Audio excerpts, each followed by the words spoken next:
Hi friends, నమస్తే. ఈరోజు మేము స్వీట్ జున్ను తయారు చేసాం. ఈ స్వీట్ జున్ను మరి ఎలా తయారు చేయాలి? ఇలా గట్టిగా రావాలంటే, ఇలా గట్టిగా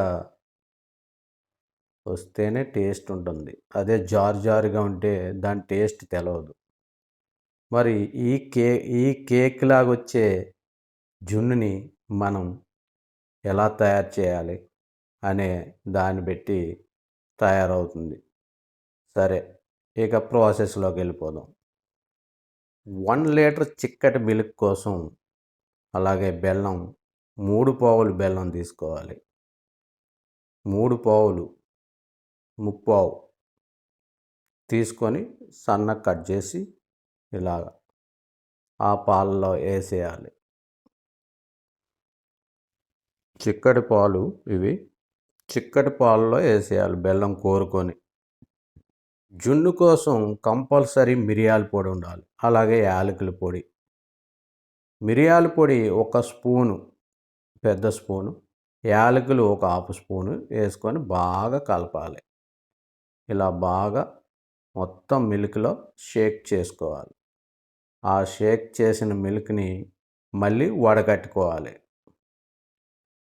అందులో మొత్తం పిప్పి మొత్తం బయటికి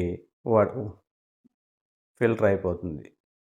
ఈ ఫిల్టర్ అయిన పాలని మనం మంచిగా ఒక కుక్కర్ కానీ ఒక గిన్నెలో ఓపెన్ పాత్రలో నీళ్ళు పోసి మూత పెట్టుకోవచ్చు. అలా కూడా ఇది మేమైతే కుక్కర్లో పెట్టి మూత పెట్టి ఇది మీడియం ఫ్లేమ్లో కుక్ చేయాలి.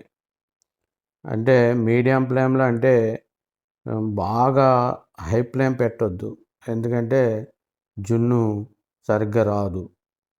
ఈ జున్ను మీడియం ఫ్లేమ్లో కుక్ చేసినప్పుడు మనం అనుకున్న ఏదైతే గట్టిగా అనుకుంటున్నామో అలా వస్తుంది.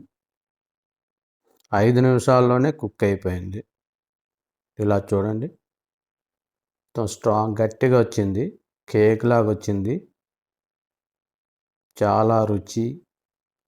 బెల్లంతో తయారు చేసిన కేక్ కాబట్టి కేక్ అంటే జున్ను కాబట్టి చాలా రుచి, ఆరోగ్యానికి ఎంతో మంచిది.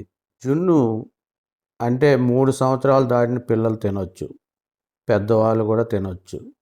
ఆరోగ్యానికి మంచిదే, వ్యాధి నిరోధక శక్తి పెంచుతుంది. అలాగే జున్ను చాలా పోషకాలు ఉంటాయి. ఐరన్ చాలా పాలలో కంటే ఎక్కువ బలం జున్నులోనే ఉంటుంది. జున్ను పాలు ఇలా మా కొలతల ప్రకారంగా జున్ను తయారు చేస్తే చాలా బాగా వస్తుంది. ఈ వీడియో నచ్చితే లైక్ చేసి సబ్స్క్రైబ్ చేయండి. Thank you.